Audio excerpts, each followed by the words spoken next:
Hola, este es un podcast de la Iglesia Evangélica Revive.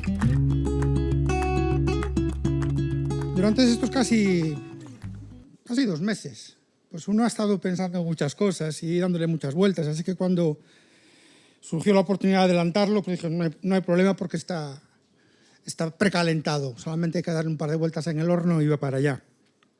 Timoteo, fiel a su nombre. Cuenta la historia que el emperador Alejandro Magno, famoso por sus grandes conquistas, una noche iba paseando por su campamento con su guardia pretoriana. Y se acercó a uno de los puestos de vigilancia y encontró que aquel soldado estaba dormido. Hizo que lo despertaran y aquel hombre, cuando despertó y vio delante de quién estaba, pues se le vino el mundo encima. Y cuenta la historia de que el emperador Alejandro le dijo: ¿sabes lo que te va a pasar por esto? Y dijo: sí, lo sé. ¿Cómo te llamas? Me llamo Alejandro. ¿Cómo? ¿Cómo te llamas? Majestad, me llamo Alejandro. Te voy a perdonar, pero una de dos: o vives como Alejandro o cambias de nombre. A veces un nombre puede ser difícil de llevar, y no porque sea feo. Si te llamas Eduviges o Eustaquio o algo así, pues son nombres complicados de llevar. A veces le ponemos a alguien un nombre de un familiar o de alguien conocido, y la calidad moral de la persona no tiene que ver para nada con el antecesor. A veces tiene que ver con lo que significa el nombre. No me imagino lo difícil que tiene que ser llamarse Ángel, o llamarse Amable, o llamarse Paz. En mi caso, he de reconocer que no soy un hombre fuerte o hombre valiente, que es lo que dice la etimología que significa mi nombre. Aunque tengo que decir, como les decía a Dina antes, que mi nieta Amelia, que hace 4 años, le han puesto bien el nombre: trabajadora. Cuando vemos los nombres en la Biblia, la mayoría de las veces perdemos la perspectiva de que cuando llamaban a esas personas por su nombre pasaba algo similar. Ah, mira, se llamaba Timoteo, qué bien. No, pero cada vez que se encontraba con: hola, ¿cómo te llamas? Yo honro a Dios. Dice: oye, yo honro a Dios. No debería ser fácil manejar esa consideración, y es una de mis manías y lo digo muchas veces. Acabo de darme cuenta que no he puesto el cronómetro y me conozco. Y es culto libre.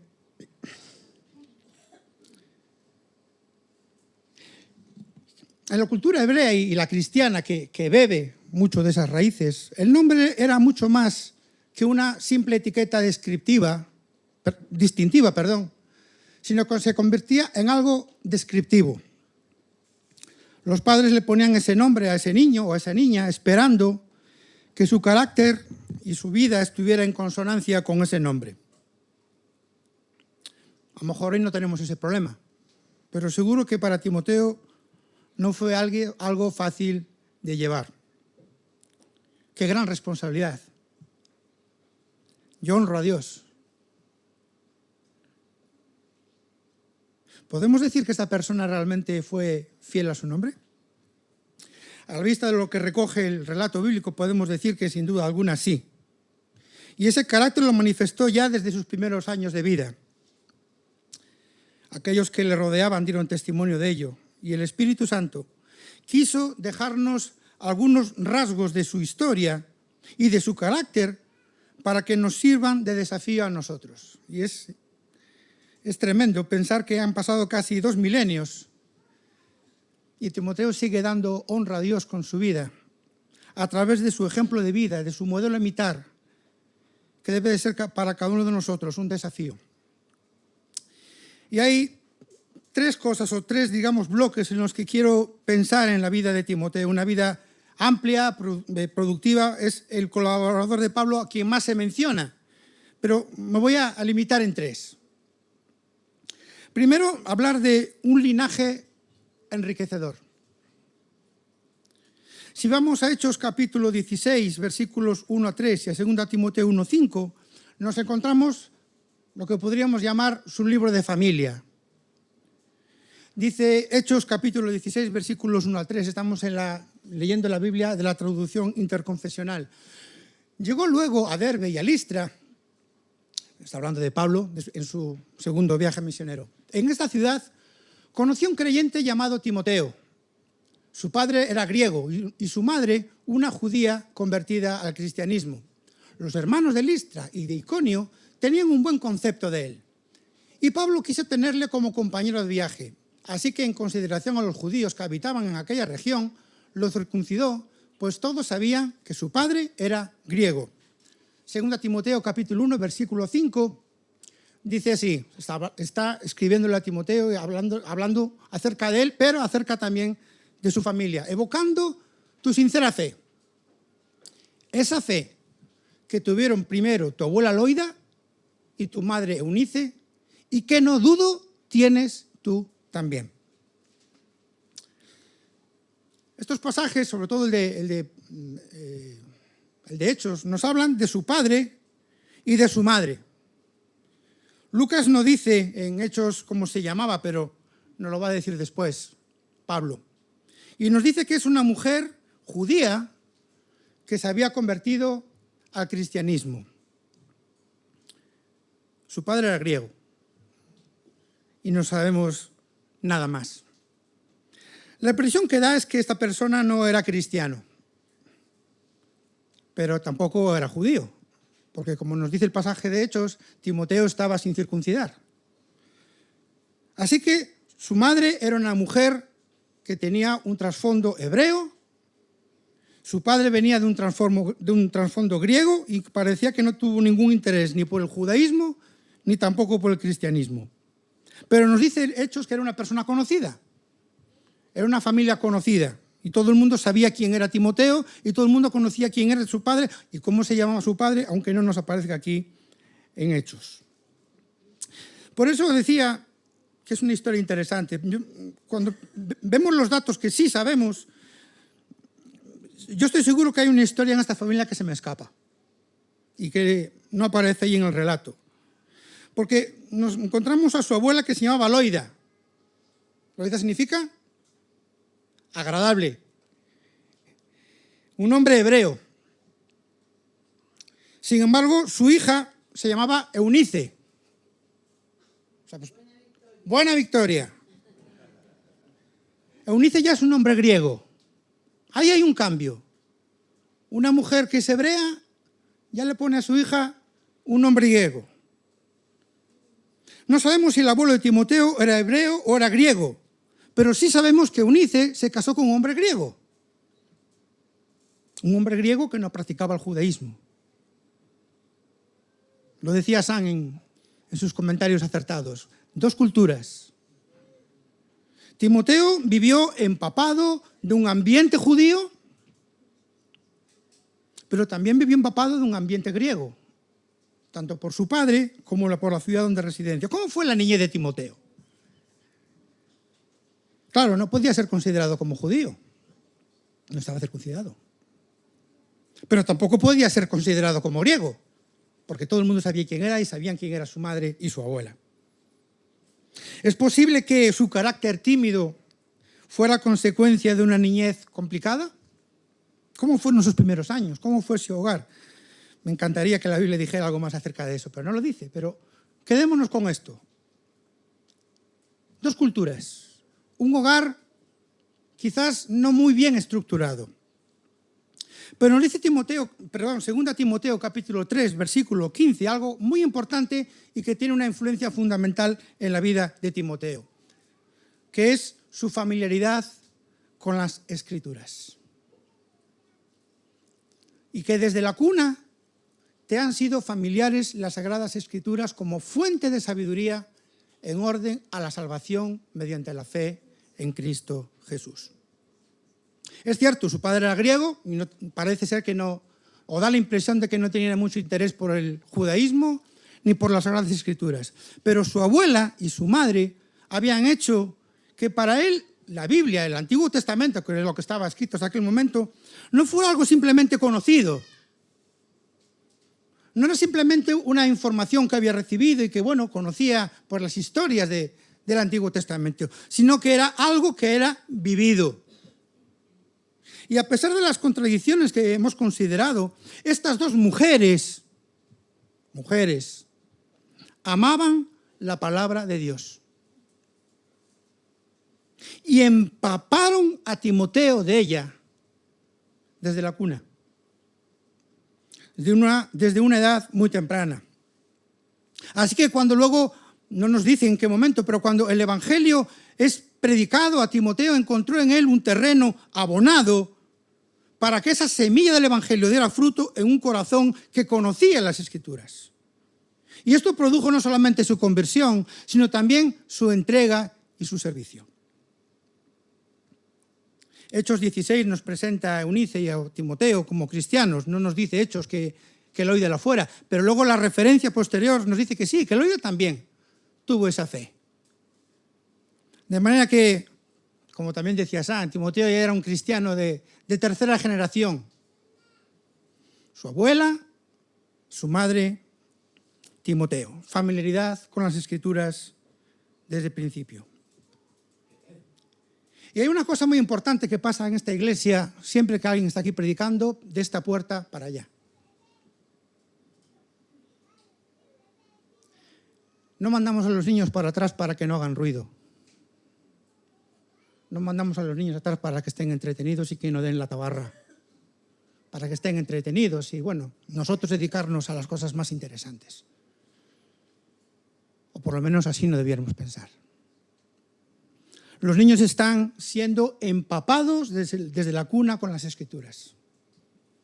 Y creo que jamás seremos, yo por lo menos como padre, y también como individuo, porque desde pequeño fue lo que viví, no puedo estar más agradecido a Dios por la labor de todas aquellas personas, hombres y mujeres, que trabajan en las escuelas dominicales, o como profesores de la ERE, o en los campamentos, o en los Grand Prix.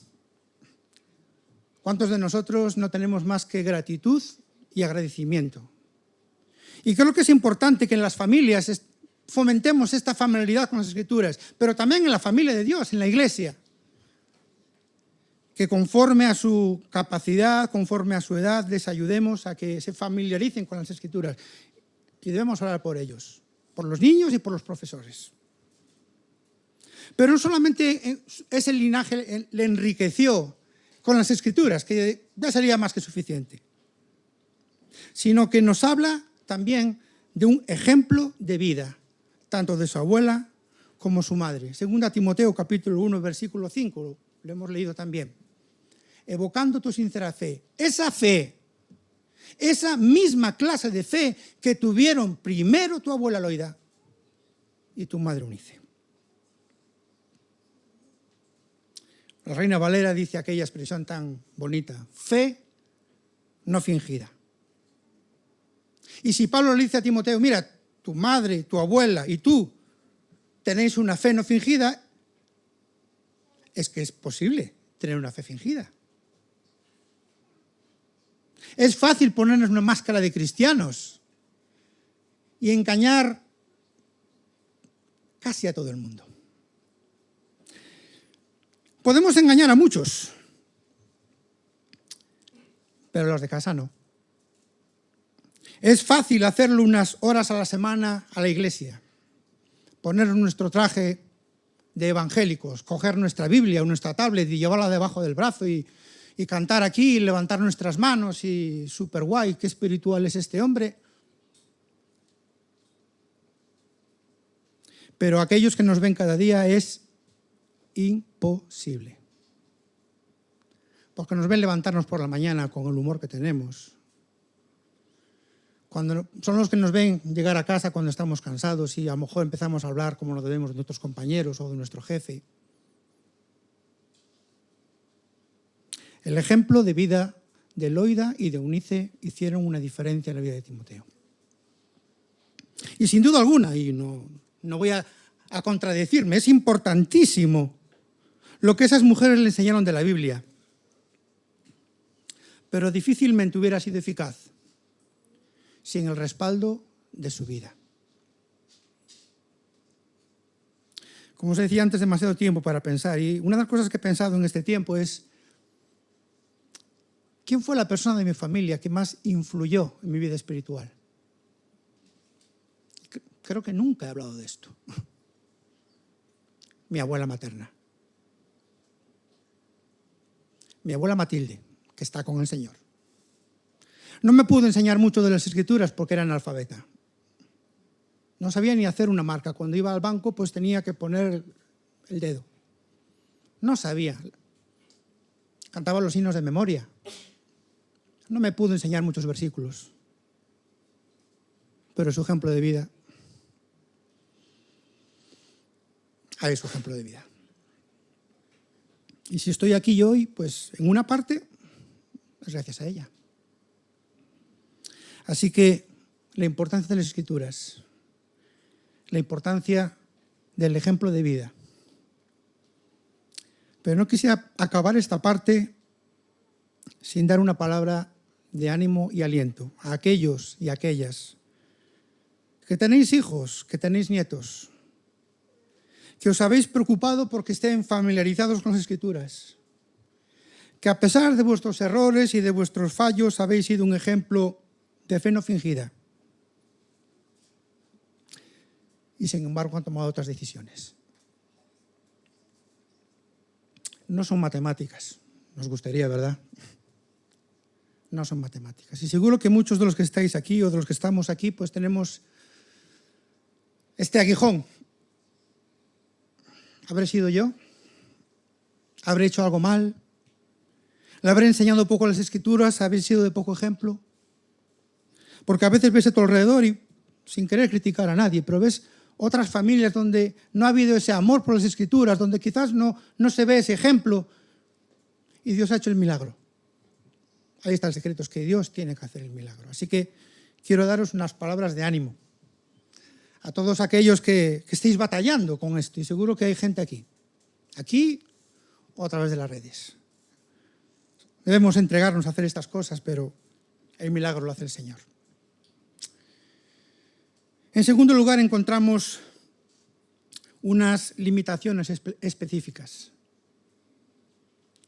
Hay tres, que por lo menos he encontrado yo, tres limitaciones que tenía Timoteo. La primera, pues, su juventud. Dice 1 Timoteo capítulo 4, versículo 12, que nadie te haga de menos por ser joven. Al contrario, que tu palabra, tu conducta, tu amor, tu fe y tu limpio proceder se conviertan en modelo para los creyentes. En Hechos 16:3 nos habla de un creyente, de un discípulo, pero aquí nos habla acerca de su juventud. Y cuando está escribiendo aquí en esta epístola primera a Timoteo, pues Timoteo ya debe de estar cerca de los 40 años, entre los 35 y 40. Así que cuando encontramos Hechos capítulo 16, aquel muchachuelo tendría unos 20 añitos. 20 añitos tendría Timoteo. Hacía muy poco de aquella discusión tremenda que consideraba Abraham hace unas semanas entre Pablo y Bernabé. Habían pasado semanas de aquel griterío, porque la palabra que utiliza allí es griterío. Y pudimos pensar, bueno, Pablo quedó tan quemado con los jóvenes que dijo, no meto un joven más en mi equipo misionero en la vida. Jóvenes, no. Pero no, Pablo no cerró su corazón a los jóvenes. Y le hablaron de Timoteo y Pablo vio a Timoteo y dijo, este chico me puede valer. Oye, Timoteo, ¿quieres incorporarte al equipo? ¿Quieres dejar tu casa, a tu abuela, a tu madre y ser un misionero? Y Timoteo da ese primer paso, unos primeros pasos complicados, porque lo primero que le hicieron fue circuncidarlo. Pobre hombre, sí. La verdad es que a lo mejor si me pasara a mí, a lo mejor me lo hubiera pensado. Y cuando vemos lo que ocurre en esas primeras semanas del segundo viaje misionero, no fue un viaje fácil. porque quieren pasar a visitar aquellas regiones, el Espíritu Santo les resiste, pasan a Macedonia, llegan a Filipos, bueno, sí, se convierte Lidia, pero es que, como vimos la semana pasada, Pablo y Silas terminan en la cárcel. Y, bueno, Timoteo se embarcó en una aventura fascinante, pero complicada. Y cuando Pablo le está escribiendo esto, pues debía estar cerca de los 40 años. Y Pablo lo había enviado a Éfeso a poner orden en una iglesia que ya tenía solera. Recordemos que Pablo estuvo aproximadamente unos 3 años pastoreando aquella iglesia. Y Pablo era un gran maestro y había dejado instituidos ancianos, había organizado la iglesia y manda allí a Timoteo, un jovencito, entre comillas, de casi 40 años. Y por su entrega, por su conocimiento de la palabra, por el respaldo de Pablo, sin duda alguna tendría que ser una persona escuchada. Pero claro, era joven. Rodeado de personas que le superaban en edad y en experiencia, el riesgo es que la gente simplemente le desechara porque era joven. Es algo que nos pasa muy a menudo. Coló. Que bueno, me pasaba más antes, ahora me sigue pasando, porque para muchos aún sigo siendo un rapaz. Y dejadme que os diga algunas cosillas importantes. Los jóvenes se equivocan, pero los mayores también, ¿eh? No podemos hacer de menos a nadie por nuestros prejuicios o por la edad. Esta semana por fin escuché el mensaje de Daniel, cerrando la boca de los leones. Y aquel hombre pues era un hombre mayor. No podemos hacer de menos a nadie porque es muy mayor o porque es muy joven. Tenemos que valorar lo que esa persona nos presenta y si es adecuado o no adecuado. La Iglesia es un organismo en el que vivimos diferentes generaciones. Y todos tenemos que trabajar juntos en equipo y bendecirnos mutuamente. Los jóvenes tienen muy buenas ideas, tienen mucha energía, tienen mucho entusiasmo. A lo mejor los mayores estamos más acomodados, más acostumbrados y ya esperando pues, simplemente que nos llegue el día de la jubilación. Quizás a los jóvenes les falta experiencia, les falta peso, pues hacen cosas que si no se paran a pensar en algunas consecuencias y pueden aprender de los mayores, que quizás pues ya tenemos más vida y podemos ayudarles en eso. Pero ese trabajo es bonito. Jóvenes y mayores, aprovechándonos las capacidades de unos y de los otros, complementándonos en un mismo cuerpo, sirviendo juntos al Señor. Otra limitación que tenía Timoteo era que tenía una salud delicada. Dice 1 Timoteo 5:23, en adelante no bebas agua sola, mézclala con un poco de vino para hacer mejor la digestión. Ya sabes que con frecuencia sufres indisposiciones. Tenía una salud sensible, en especial lo que tenía que ver con las digestiones de comida. Aquellos que habéis ejercido como misioneros en otras culturas, seguro que podríais subir aquí y contar historias e historias e historias de vuestras aventuras con la comida. Acostumbrados a ciertos tipos de comida, los cambios no son fáciles de gestionar. Y más cuando llegas a un sitio y los creyentes se desviven contigo y te ponen una comida que a lo mejor es la cosa que más horror te da en el mundo. Conocí una pareja de misioneros que cuando llegaron aquí a Galicia tuvieron una fuerte batalla con el pulpo. A él, al padre, le encantaba. De hecho, años después aún sigue viniendo y Juan Riley se sigue cebando de pulpo. Pero a la familia, ver aquellas cosas viscosas, pero les habían enseñado que aquello era algo caro, era algo muy valorado en la cultura gallega y aunque fuera, tenían que probarlo. Y además Timoteo bebía agua sola. El agua también podía ser una causa de problemas, porque no siempre se podía garantizar su seguridad.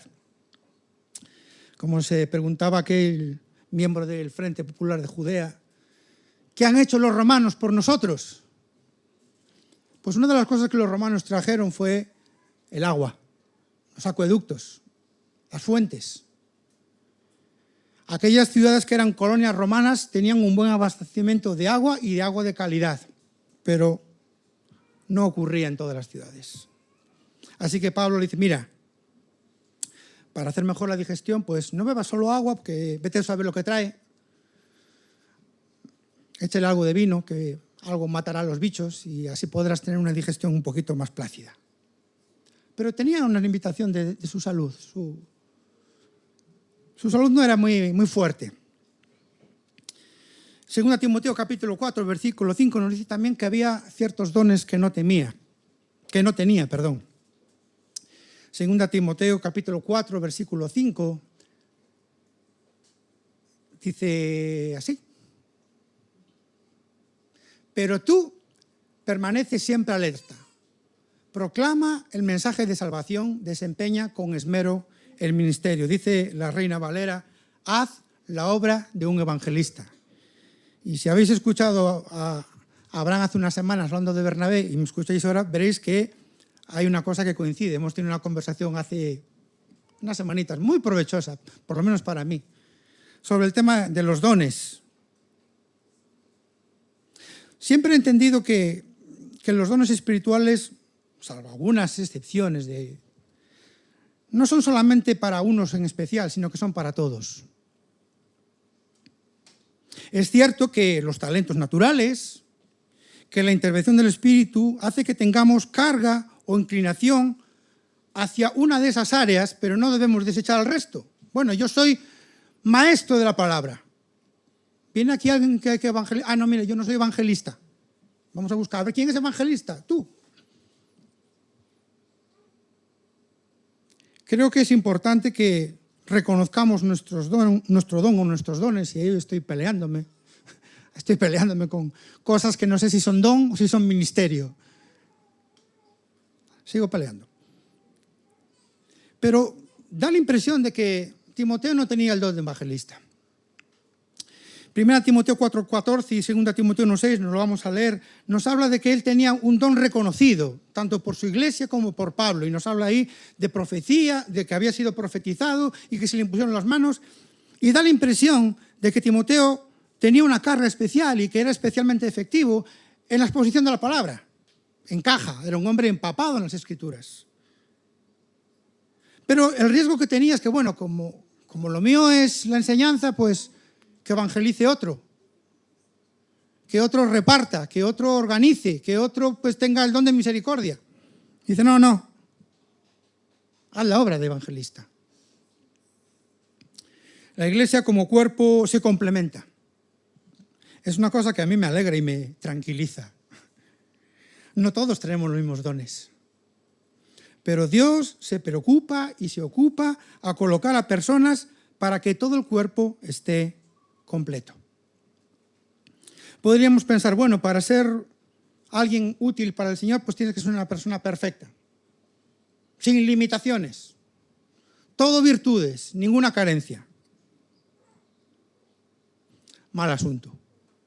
No conozco a nadie que no tenga limitaciones ni que tenga carencias. Algunos las sabemos disfrazar mejor, pero todos tenemos limitaciones. De carácter, de salud, de talentos. El mismo apóstol Pablo pues tenía una limitación que le hemos considerado cuando estudiáramos Corintios, aquel famoso aguijón en la carne. No sabemos lo que era. Si era un tema físico, si era un tema pues de situación familiar, de situación económica, no nos interesa. Pero lo que Pablo estaba preocupado era que aquella cosa pues le estaba limitando, era un obstáculo, un impedimento para la obra del Evangelio. Y por 3 veces le dijo, Señor, sácame esto, porque si me sacas esto, voy a ser mejor, voy a estar más capacitado y voy a poder servirte todavía de forma más eficaz. No estaba mal tirado. Y Dios le dijo, no, Pablo, estás equivocado de lado a lado. No te lo voy a quitar. Porque si te lo quito, a lo mejor piensas que eres tú. Pero si te lo dejo ahí, vas a estar completamente convencido de que soy yo, y de que es mi poder. Así que no te importen tus limitaciones, intenta mejorar. Si no estás preparado en la palabra de Dios, prepárate. Si es que tienes mala salud, vete a un médico o cúrate o pide ayuda. Si no sabes cuál es tu don, pues pregunta a tus pastores, que ellos te van a dar orientación. Pero sirve al Señor. Honra a Dios con tu vida. Rápidamente, una tercera característica, una labor efectiva. El reconocimiento de otros. Cuando Pablo llega ahí a Derbe y a Listra, pues habían pasado unos 5 años desde el primer viaje misionero. No sabemos si Timoteo se convirtió en aquella primera campaña o se convirtió en ese tiempo que pasó por la obra de los que estaban en aquella zona. No sabemos si quizás venía de otra ciudad, no lo sabemos. Pero en el mejor de los casos, desde el primer viaje misionero, habían pasado solamente 5 años. Y Timoteo era un hombre joven. Pero el pasaje indica con toda claridad que era una persona con buen testimonio. Que aquellos que le rodeaban veían en él un verdadero cristiano. Para su edad, para su poco tiempo de creyente, aquellas personas que le rodeaban daban fe de que era una persona íntegra. Y no solamente para los creyentes de su ciudad, sino también para los creyentes de las iglesias de su zona. Era algo evidente, era algo extendido. Así que su labor en su juventud, en su niñez, en su iglesia local, ya fue reconocida por aquellos que convivían con él. Pero me asombra todavía más ver el cariño y la amistad que Pablo forjó con él en medio del ministerio. El pasaje de Filipenses capítulo 2, versículos 19 a 22, a mí me parece conmovedor. Dice así Filipenses capítulo 2, versículos del 19 al 22. Está escribiéndole a los filipenses y le dice así: con la ayuda de Jesús el Señor, confío en que podré enviaros cuanto antes a Timoteo, para que al tener noticias vuestras me sienta conformado. Nadie como él comparte mis sentimientos, ni se ocupa tan sinceramente de vuestros asuntos. Todos, en efecto, buscan sus propios intereses y no los de Jesucristo. Pero en lo que respecta a Timoteo, ya conocéis su excelente hoja de servicios, pues se ha portado conmigo en la tarea evangelizadora como un hijo con su padre. Pablo no escatima términos cariñosos con Timoteo. Reconoce su calidad, reconoce la sinceridad de su trabajo en la obra. Y si buscáis Timoteo en una concordancia, le llaman mi colaborador, mi hijo amado y fiel en el Señor, siervo de Jesucristo, verdadero hijo en la fe, amado hijo. Lo encontraréis como aparece en varias de las salutaciones de las epístolas, colaborando probablemente con Pablo en la redacción, quizás incluso como amanuense, quizás ayudándole con el estilo del griego, una persona muy implicada con Pablo y su ministerio. La última carta que Pablo escribe, ya casi a punto de morir, podemos ver que su relación trascendía a lo ministerial. Segunda Timoteo capítulo 4, versículo 9, procura venir pronto a verme. Timoteo, te echo de menos. Eres mi colaborador, eres mi compañero de batalla, pero te quiero como un hijo, te quiero como un amigo y te echo de menos. Es interesante como le pide que vaya con el Juan Marcos. Aquella ruptura traumática fue buena para Juan Marcos y también para Pablo. Los caminos del Señor son los que son.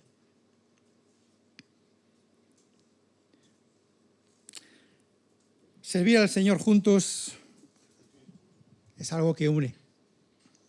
Estoy convencido de que no hay una forma de tener mayor relación con una persona, con un hermano o una hermana, que compartir juntos ministerio.